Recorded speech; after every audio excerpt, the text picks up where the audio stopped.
is a force and an award-winning author, transformational speaker, trauma-informed coach, and truth teller whose work is rooted in resilience, reclamation, and radical healing. With over 15 years on the front lines of social work, she's turned pain into purpose, using her voice to amplify the stories we're often too afraid to tell. As the host of Basic Black After Dark, we are honored to have the exquisite host, Black Diamond. State of mind. Wow, good evening and welcome, CEOs. Welcome, welcome, welcome. You are tuned into the CEO Mastermind Live Reunion Part 2. The transformation continues. Boy, we're streaming live right now on Facebook, YouTube, and LinkedIn with the CSM Network. I'm your host, Black Diamond. And tonight we're celebrating growth, the action, the accountability, and the real results that came out of season 2. But first, let's welcome the visionary behind it all, leadership coach, award-winning author, and the creator of CEO Mastermind, Rachel L. Gary. Hey there. Thank you. Oh, come on, award-winning author yourself. The most talented Black Diamond. Thank you. Thank you. Hey.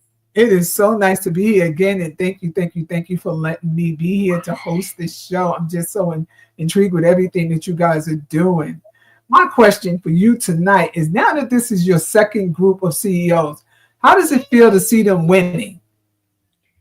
I'm going to tell you, I am always delighted to see people win. That is my main reason for doing everything that I do, to see another individual find success. So I would say that right now, I'm just enjoying the fact that they are aligned with their purpose and moving forward towards success. So I'm totally delighted.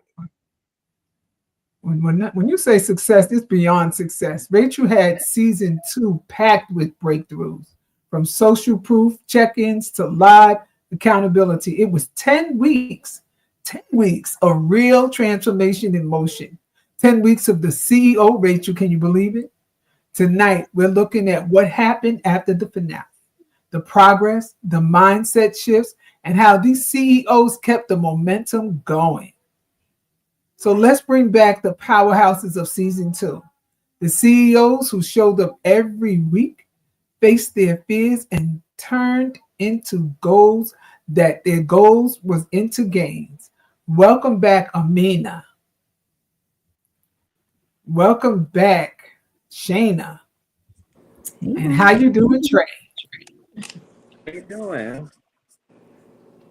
These CEOs, it's great to see you guys. You're glowing with growth. Just look at you. You're glowing with growth and wealth.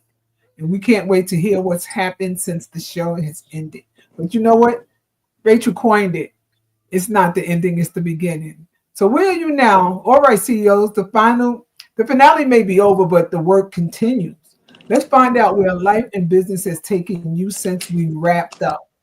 What wins, breakthroughs, or changes have you experienced since the CEO Mastermind? I'm going to start off with you, Trey. Uh-oh. What was your wins, breakthroughs, or changes that you've experienced since the CEO Mastermind?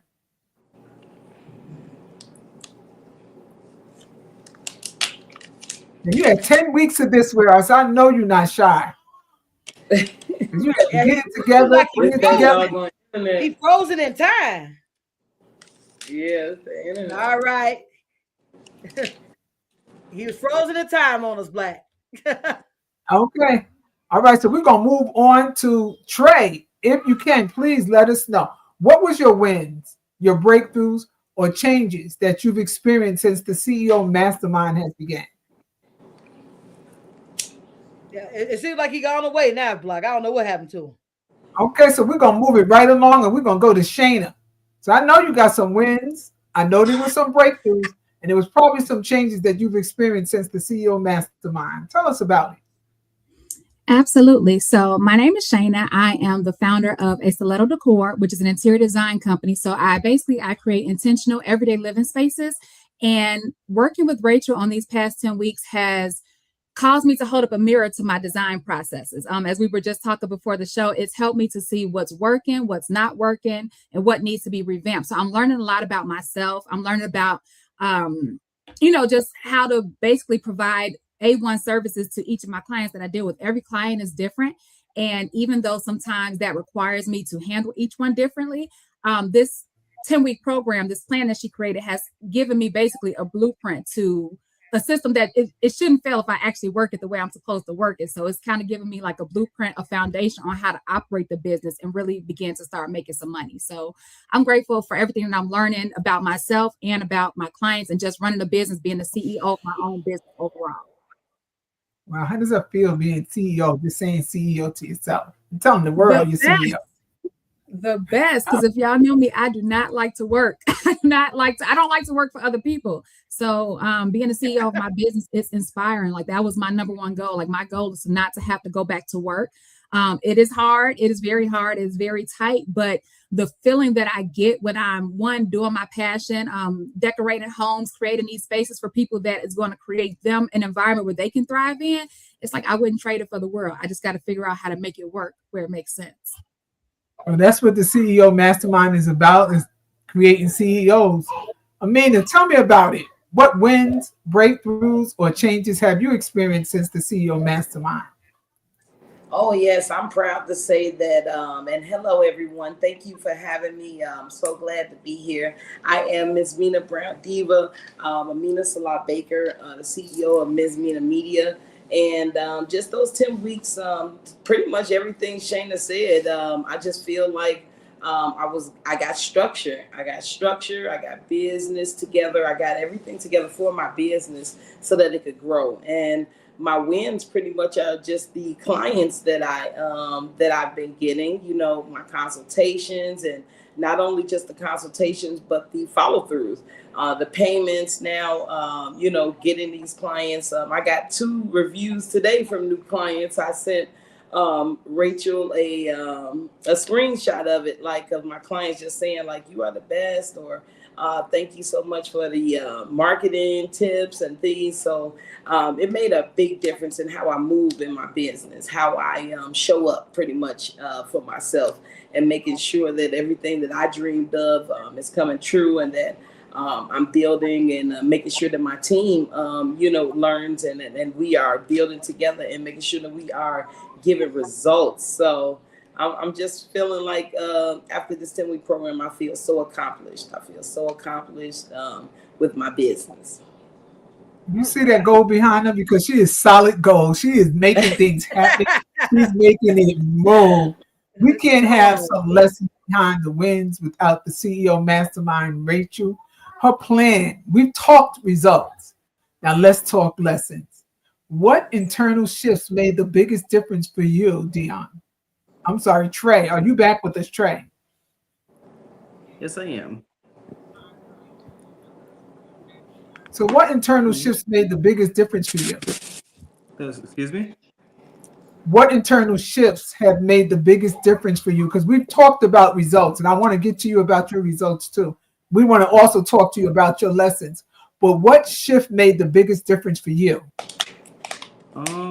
I'll definitely say my confidence, because at first I had none. I said all the time. At first I had no confidence in my stuff. Well, what is your stuff? Because I don't know what your stuff is. And I don't want to hear you just say stuff. You're a CEO. We don't talk stuff. I'm sorry. My artwork. I do spray paint artwork. And at first I had, like I said, no confidence in it. But now I see the vision. It took a while, but I see it. Okay. All right. So where's this artwork showing at? Do you have a showing, or you just beginning with it? I'm just beginning with it. Right. Okay. Well, yeah, I'm just beginning with it. Well, we're gonna see a lot more from you. Oh, definitely. Especially in the coming seasons, because it's kind of hard to make spray paint art in the winter because I do it outside. But I can still do them.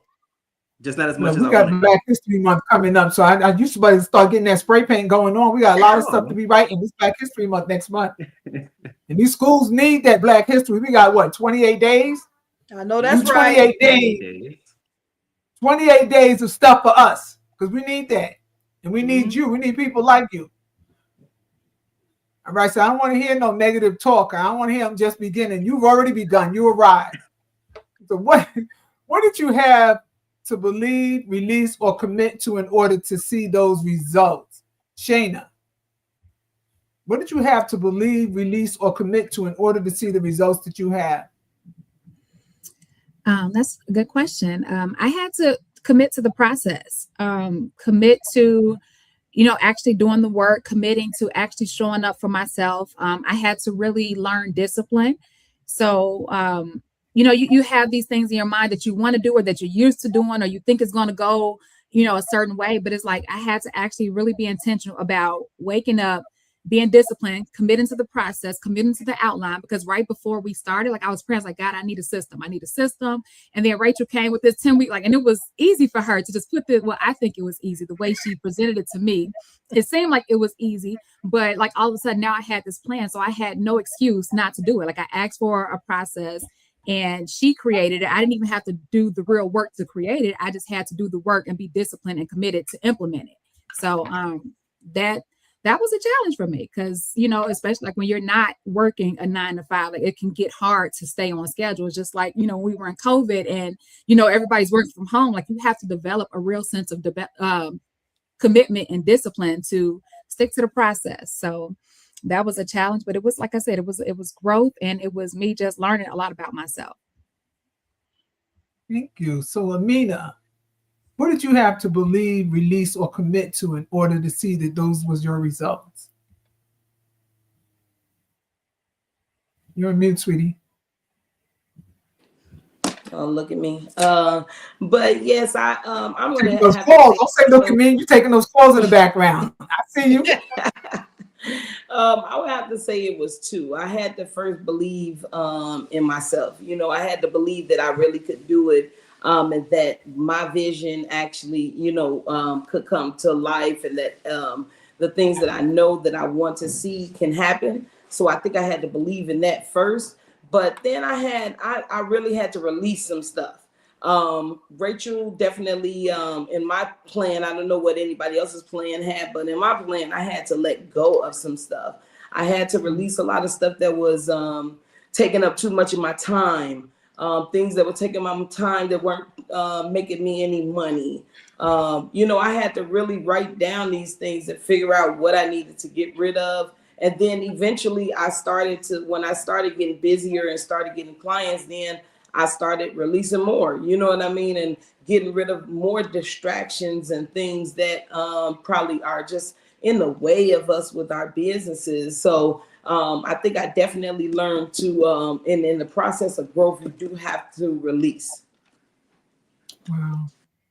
Well, it seems like you definitely have paid attention and you've grown now. Trey, I'm going to give you a little bit of help here. I believe in you. Okay? I believe in you, and I know you're going to release some great paintings because I know you're committed. But what do you have to believe, release, or commit in order to see those results? Can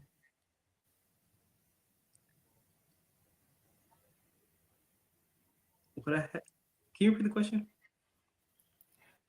Not a problem. What did you have to believe, release, or commit to in order to see those results? Something I definitely have to believe in is like my artwork is actually good, like 100%. Because at first I had no confidence in my artwork at all. And it took me so long to like actually believe that it will sell, because for years I just didn't actually go into doing it because I didn't think it would sell at all. And I didn't think I was good enough. I didn't think it was anything was good enough. And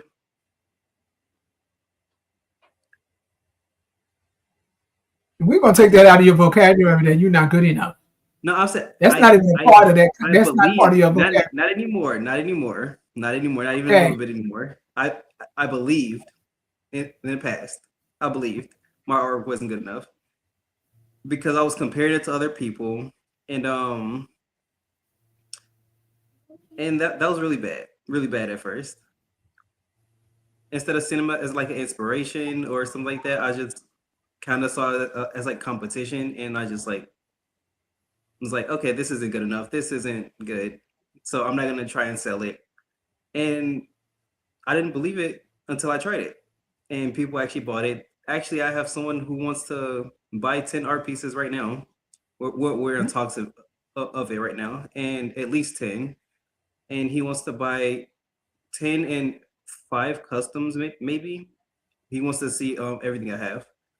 So Hold on. Don't slow that. I mean, don't make that like a fast move there. You saw how fast he tried to get that past us, y'all. He I tried to see get it. that past us super fast. Come on But- now. What you said you got 5 people. We're gonna take a second. We're gonna take and the reason why we're gonna take that second is because I remember when he wouldn't even talk about the art, let alone try to sell it. Do y'all remember seeing episode 1? not much. Like I said, I didn't believe in it at all. But now that someone actually reached out to me and was like, "Hey, I like your art. Do you have any more?" And I was like, "Yeah, I have at least 30." And he's like, I want to come and see him, and he wants to buy 10 because he has a new office space, and he said if he likes the art, he wants to commission at least 5 more pieces. Oh wow, that's a blessing. Come So- on with Yeah, it. yes, Come it on. is. It is a We blessing. gonna clap. He We had- gonna you clap. said he had the Clap. 3. One more clap for that. Come on. Woo, says go that Troy. you said you had mentioned that he has a place and he wants to order more. Is it possible that he may want to have a showing of your art in his place since he's going to buy so many pieces and the artist is there, the one who did this? Come I'm on, not Black. Talk to him 100% about sure, but I know Come on, that's a for good idea. I haven't asked him about that, but I just know he has a new office building. He wanted art, and he saw mine on Instagram. Surprisingly, for me, it was surprisingly, because Don't be surprised. and he saw it. He just messaged me on Instagram. Was like, "Hey, I like your art. How much are they? I want to order one for each room, each office room that I'm getting a new building. And if I like your art, I want to commission 5 more pieces." And I was like, "Okay." See, now he got a new building. Have you thought about doing a mural outside of his building? I have not. So we got to Just think send big me now. his We can't be number, sitting here son. just talking about little artwork. We're talking about a mural. Oh, this is a business card. I We're was just talking about about to so say. everybody can see your work. Uh-huh. We're not talking about the kids that be spraying on the side of a building. We're talking about a mural. Get I into know what that's this guy is into. Let him know about that mural. And every section that you do, that's what you charge. Every section that you do. Okay. That's how you got to do square footage and all that. You figured all of that. I believe you're going to do it. Mhm.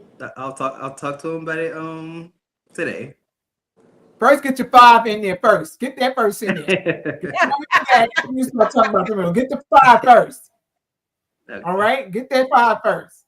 Rachel, last season you said that you learned from the CEOs as well. What would you say was your lesson in season 2? I would say I love that question, Black. That question I love. Let me give y'all my why I love the question. Because every season I learn something from someone and I learn something about someone. And this season I learned so much from every individual that was doing their thing, their particular business, and they were like, okay, this isn't working. This could work. And then the collaboration of the mastermind and how they got Trey to actually talk online. Very first, the collaboration of the mastermind is what I learned the most this season, because the first day he didn't say one word. He would not say one word. Each of the members of the mastermind encouraged. I mean, we have one person who's not here, Sabrina, and she's like maybe a little more outspoken than him, but very minute. But she was even encouraging and advising him of how to have those conversations. But so sometimes it's not just the coach; it's the people you surround yourself with. And surrounding yourself with great people brings great results. That's right. Yeah. Yes, it does. Yes, it does. Not one bit, nothing that you said. Let's get honest. And that's what she's been doing. We're getting honest. Growth isn't always smooth, but every CEO has a moment when the pressure hits and doubt creeps in. Amina, what was that moment for you? And how did you push through it? When there was that moment of doubt and when the pressure hit, what was that moment for you?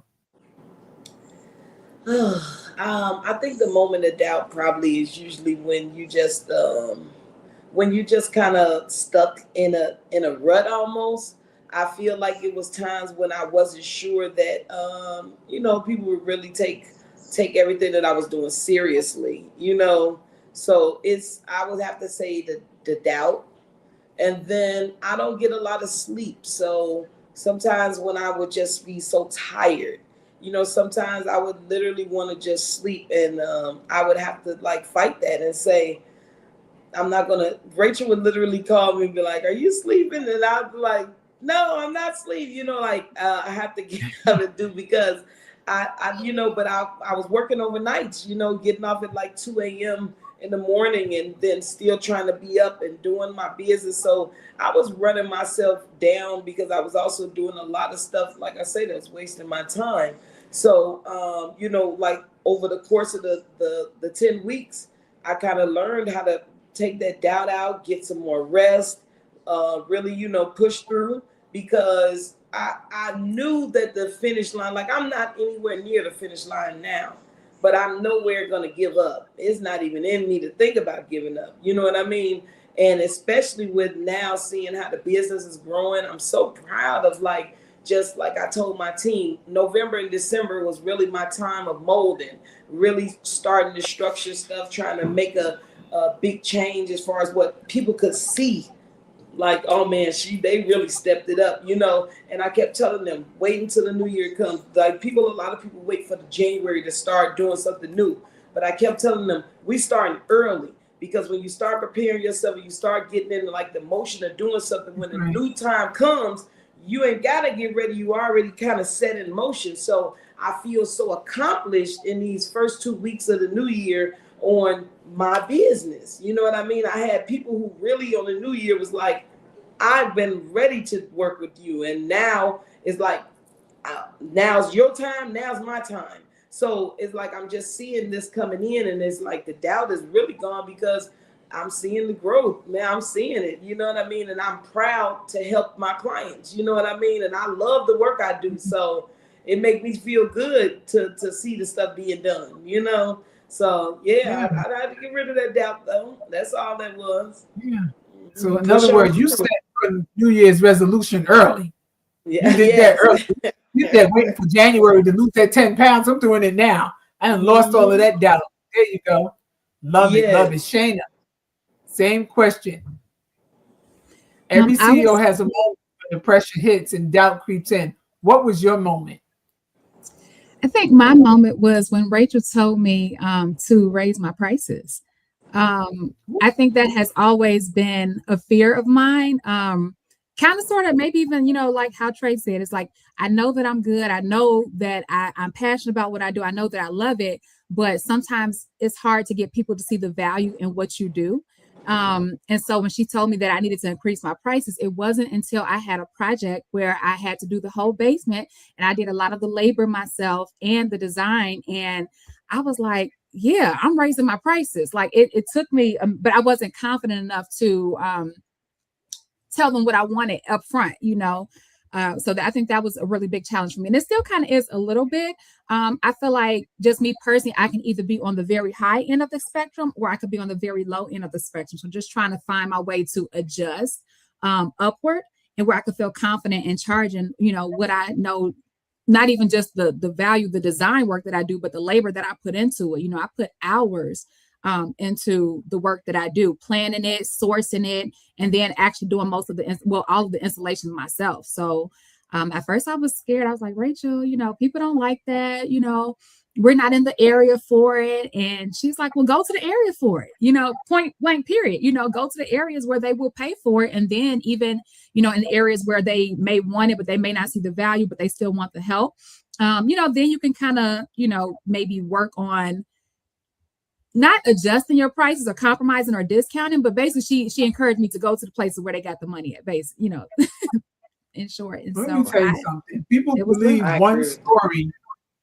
People believe one story, and I'm gonna say her name, about Kim Kardashian, how she got started, but she actually got started doing celebrity closets. That's how she started making. That's how she was doing celebrity closets. And I saw that project that you did because you posted it on Facebook. I saw it. And I was like, go ahead. But that's how she got started doing celebrity closets. So, hey, you're out there. And they can use some makeover. Something recently that made me think of her. I was looking at something on Facebook, and it was LaToya Luckett. It was Celebrity Closet. And she was just talking about how these people have redone her closet. And I remember before my husband passed, I had this closet that he had put shelves up for my purses and my hats, and I had all my stuff. And I tagged her because I was like, oh my God, like, oh, I know you do the kids' rooms, but can you imagine if you were doing women's stuff, like stuff for the grown women and getting us organized too? Like, I need you right now, So it's so crazy. Rachel, stop. Because I do. Just to organize like shoes and bags and all of that stuff. Those closets, like Shana, I can see you definitely. I don't know what you have done and the things you do, but girl, I'm telling you, people definitely need that. Someone like me, you know what I mean? Because I don't have the eye to see it, Well, I just got rid of an 18-year-old. One step at a time. I just got rid of an 18-year-old. Her room is empty, and I'm using it as a closet. Yes. I need that space. Now, I already have a shoe closet, but when I need that closet filled up because that's telling me one thing: nobody else is coming in.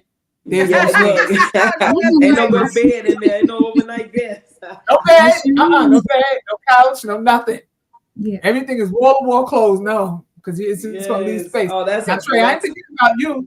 So don't think that you was going to slide out of here. What was that moment when the pressure hit and doubt creeped in? You thought you was going to get away with it, didn't you? No, it's just like I said before. Getting started and setting prices like Shana said, because I saw little value. Well, not little value, but like I saw that.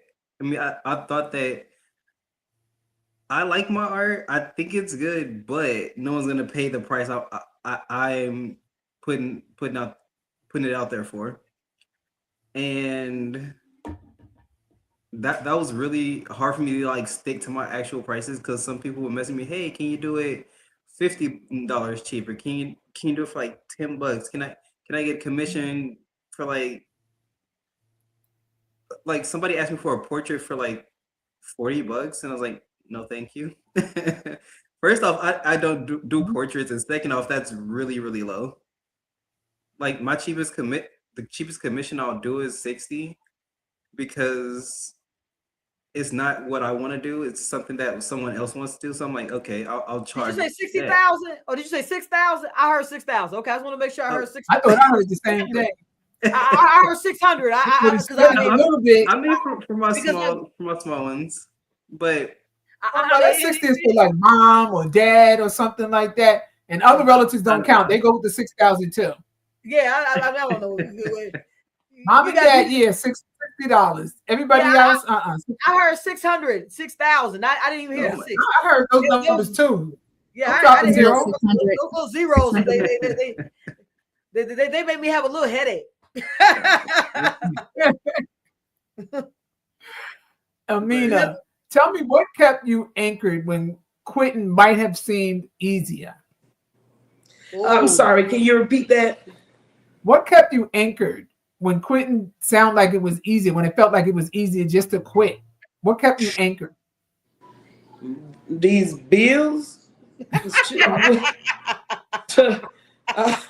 I can't give you no other answer than that. Like I can tell you, Miss Diamond, listen, it ain't no way I can't go backwards. You know what I mean? This is all I got. This is me. I You know what I mean? I have to make it work. And I know the value of what I have, but I have bills. I have real bills. I ain't no little kid. You know what I mean? I have college students. I have a 13-year-old. I have car notes and insurance and life insurance. Yes. I got rent. I have real bills. So even what Shayna said, my first time even charging a client $1,500, $2,000 on a job or a campaign was like, yeah, like, you know, I'm almost like, but it's like we have to do, and our value and the worth has to be put out there.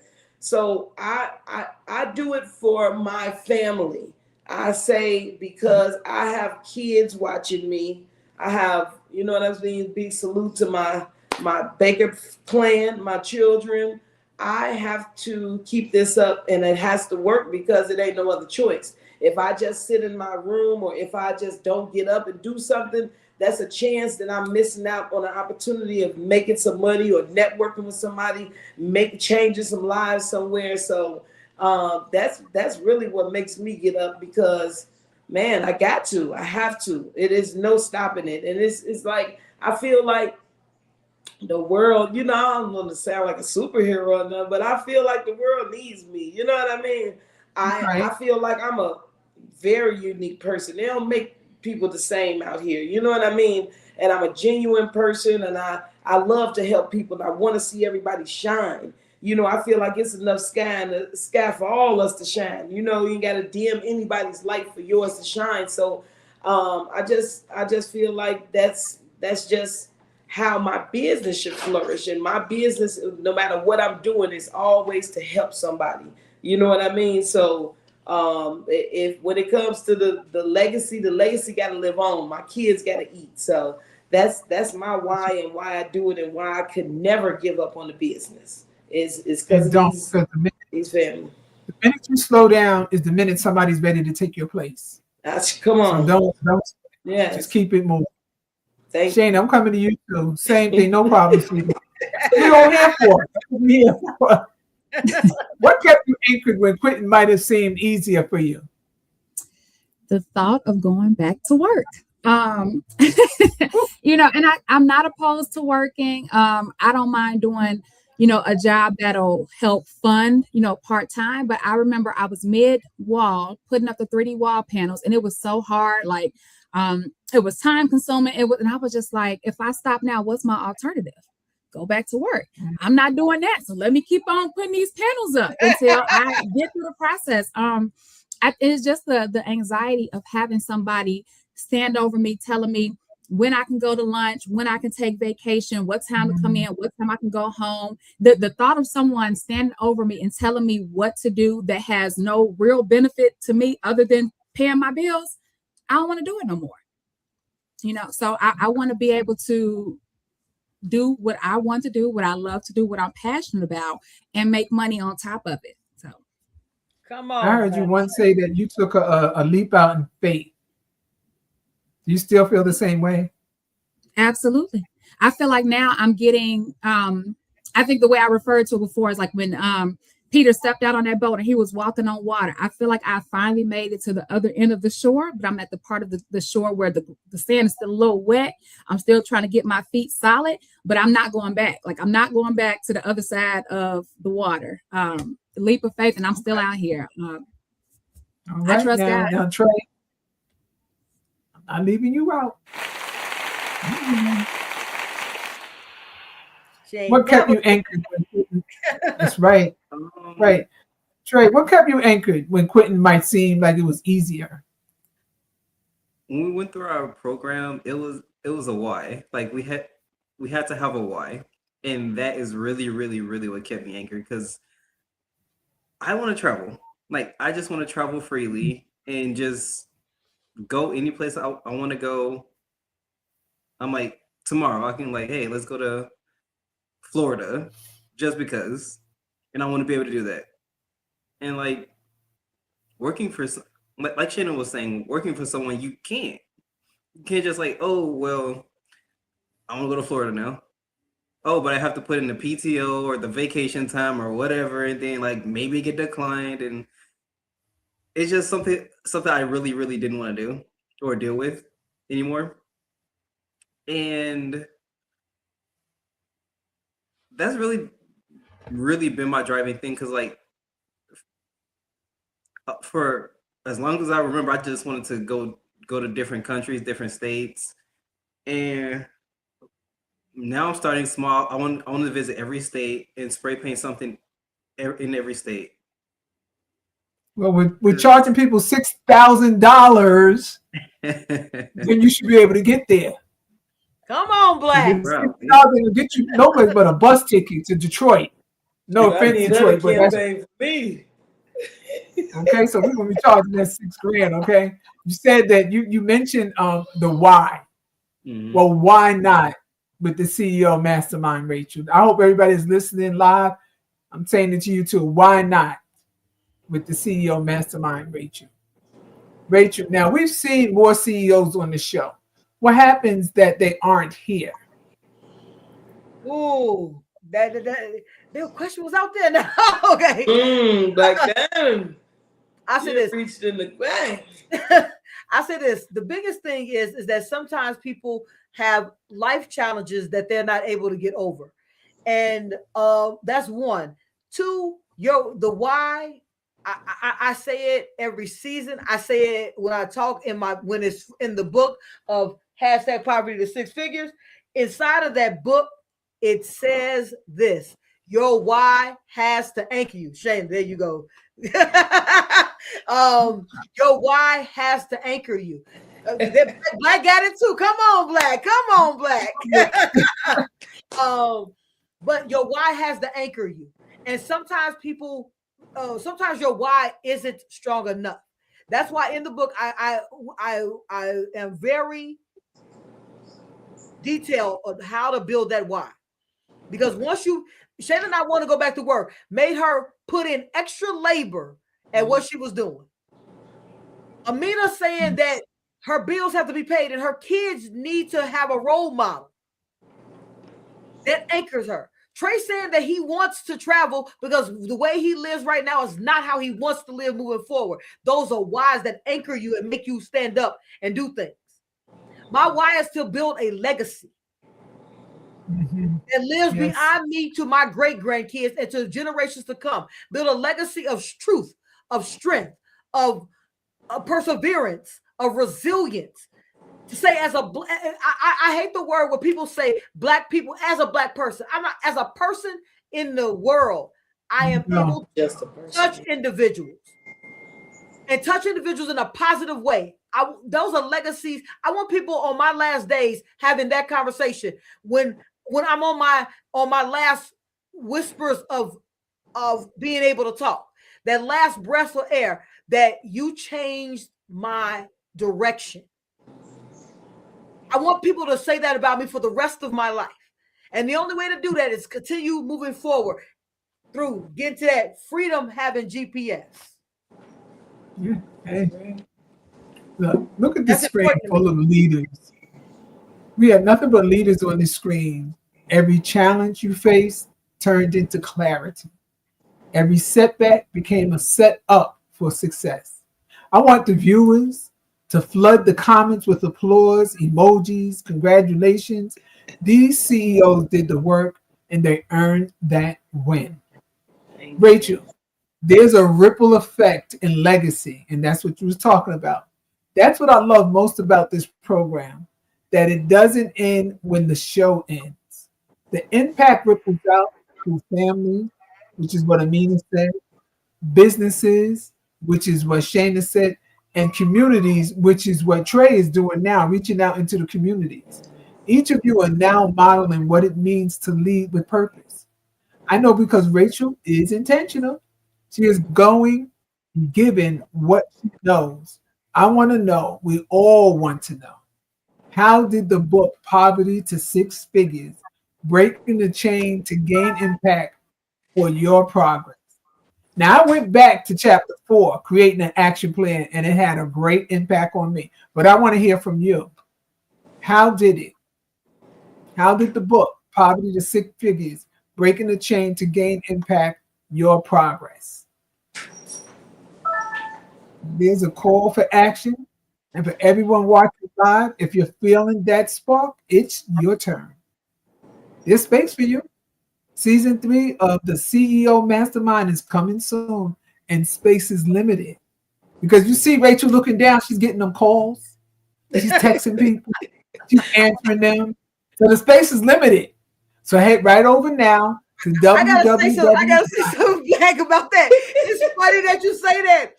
Okay, it is a mentee for season 3, and I was trying to turn the phone off. It ain't working, Rachel. I see the look. The eyebrows is going up above the glasses. I see the look, and I know that look. When it's going well, everybody look at everybody here. Their eyebrows is up in the air. That's how them kids do it. Yep, I know. I learned a little bit of something. Listening to these kids. They don't drive me crazy. That's why all you the gotta time. keep them young folks around you. Hey, they teach you. They keep. So I want everybody to head right now. Head over to www.sayimpossible.com. That's www.sayimpossible.com. Click the CEO Mastermind tab and get locked in for the next season. So I don't want you to wait. Tell them, Rachel, every CEO you see here started with one decision, and that's to begin. You've seen what's possible. Now it's time to make it personal. I love when people make things personal, because when it's personal, it's intentional. So before we close, I want to thank all our incredible season 1 mentees and our mentors, and the powerhouse CEOs of season 2 for reminding us that transformation isn't a moment, it's a movement. To everyone watching across Facebook, YouTube, and LinkedIn, thank you for being a part of this journey. Stay connected, stay committed, and remember, the word impossible doesn't exist. It says, I'm possible. Before I hand it out and hand it over to our CEO, Rachel, don't forget to head over right now to www.sayimpossible.com. Click the CEO Mastermind tab. I'm Black Diamond, and this has been the CEO Mastermind Live Reunion. The transformation continues. It's no secret, it continues. Rachel, take us out with your final word for season 2. CEOs, I appreciate each of you guys, as you know, for trusting me with your business. And CEOs out there who are looking for growth, who are looking to turn your gifts into profits. Believe me, these are not just one-off stories. If you're ready, and you must be ready to step into you, go ahead. Go to www.sayimpossible.com. That is www.sayimpossible.com. I want y'all to say it with me. I am possible. I am possible. Because impossible doesn't exist. Yes. It does not at all. And until next time, when the CEO Mastermind, you guys can go to BHC Network to check out how their season went, what took place, how Shayna did with those projects, how many clients did Amina let slide through the fingers in the beginning, and how she's now grasping the ones left and right. How Trey actually got his first person who he was even envisioned his book. I mean, his paintings for what? You guys need to check into the CEO Mastermind. So go to CEO Mastermind on BHC Network. You can download that on YouTube. Sorry, you can download that on Apple TV, Android TV, Roku, as well as Fire TV. This is the network. We're about growth and development. Until next time, CEOs, be up, out, and moving to the greatness we all know lies within who? You. Thank you, ladies. Thank you. No, yes, Wow, thank the CEO Mastermind.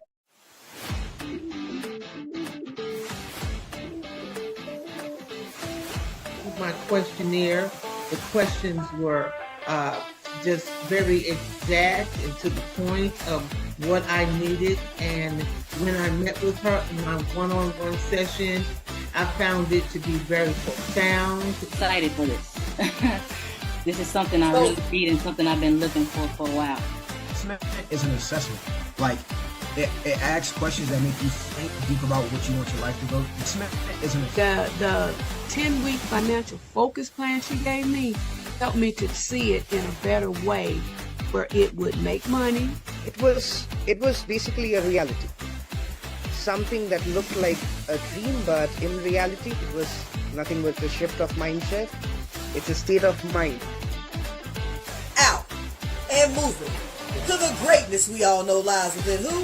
You CEOs. See you next week, right here on CEO State of Mind.